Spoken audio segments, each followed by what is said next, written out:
tanpa pemerintahan. Ditulis oleh sang pegawan media Dahlan Iskan, mantan Menteri Negara BUMN, dibaca dan diunduh dari coasjp.com. Maka lahirlah wilayah baru ini tanpa pemerintahan di Amerika Serikat, tepatnya di kota Seattle di negara bagian Washington. Wilayah baru itu diproklamasikan tanggal 8 Juni lalu. Yang seperti ini hanya bisa terjadi di Amerika. Yang negara itu didirikan oleh manusia-manusia merdeka, pribadinya merdeka.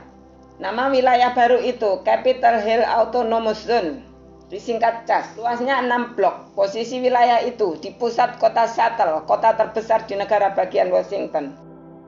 Sejak itu 6 blok ini tidak lagi menjadi bagian kota Seattle, juga tidak di bawah negara bagian Washington, tapi tetap Amerika Serikat.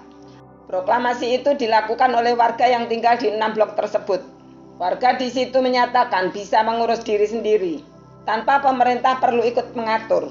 Mereka tidak memerlukan polisi, lurah, camat, pegawai negeri, dan seterusnya. Instansi-instansi seperti itu dinilai hanya akan merepotkan warga, juga hanya akan membuat warga tidak merdeka. Mereka akan dan merasa bisa mengatur diri sendiri. Kalaupun mereka perlu listrik atau air, itu bisa dilakukan sendiri-sendiri lewat transaksi komersial biasa. Sisi lain yang hebat dari proklamasi itu, masyarakat CAS akan mengatur kehidupan warga di 6 blok itu berdasarkan demokrasi musyawarah mufakat di antara mereka sendiri. Menyaksikan deklarasi seperti itu, saya pun berdebar-debar, jangan-jangan sebentar lagi mereka akan punya Pancasila. Lelucon, sama sekali bukan, ini serius. Yang seperti itu sudah banyak di Amerika, bahkan banyak sekali. Saya pernah menuliskannya di This Way. Sudah agak lama ketika saya keliling Amerika bersama 2 teman saya ini, John Mon yang Amerikan dan Robert Lai yang Singaporean.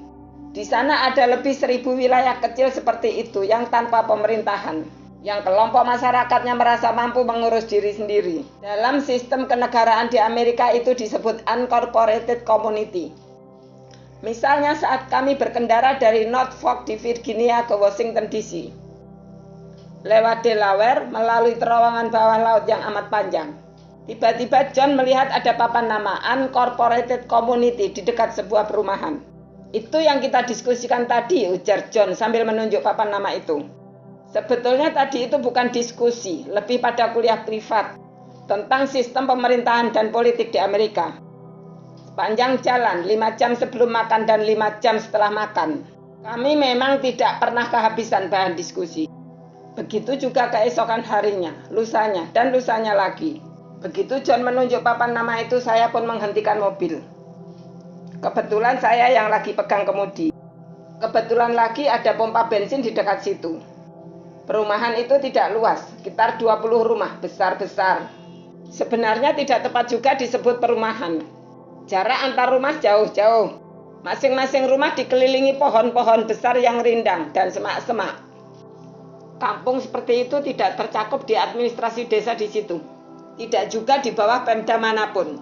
Sepengetahuan saya, wilayah unincorporated community seperti itu semacam peninggalan lama. Wilayah seperti itu sudah ada sebelum ada pemerintahan kota, bahkan sebelum ada negara bagian. Sewaktu pemerintahan kota kabupaten dibentuk, mereka tidak mau gabung. Pilih tetap independen.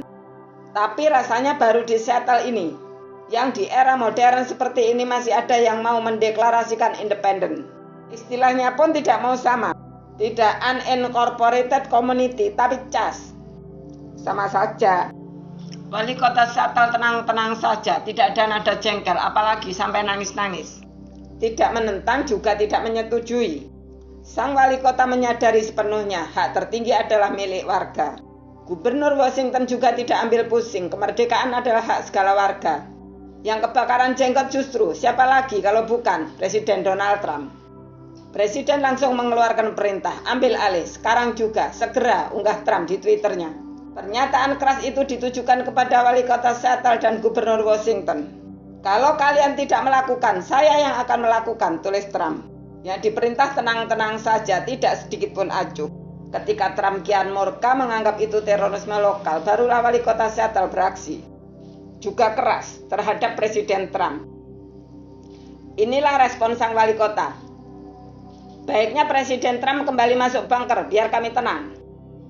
Itu sekaligus ejekan dari sang wali kota untuk presidennya. Trump memang diberitakan mengungsi ke bunker persembunyian di bawah Gedung Putih ketika demo besar mulai mendekati rumah presiden awal Juni lalu.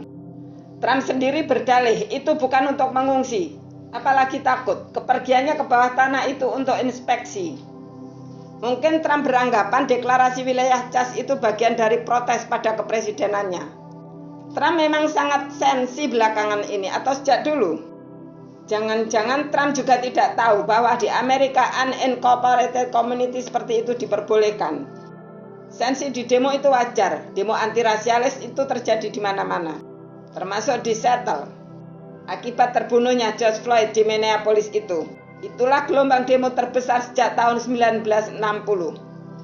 Terjadi di zaman Trump. Lewat CAS itu masyarakat Amerika terus memberi pelajaran berharga ke dunia, termasuk dalam hal berdemokrasi. Justru sikap Presiden Trump yang dikecam sangat luas. Itulah cermin sikap seorang diktator. Terima kasih sudah mendengarkan Diswe hari ini. Semoga bermanfaat dan menginspirasi. Jangan lupa subscribe, klik lonceng, komen, like, dan share. Sampai jumpa di Diswe berikutnya. Ada pertanyaan kepada Sang Begawan, link ada di deskripsi.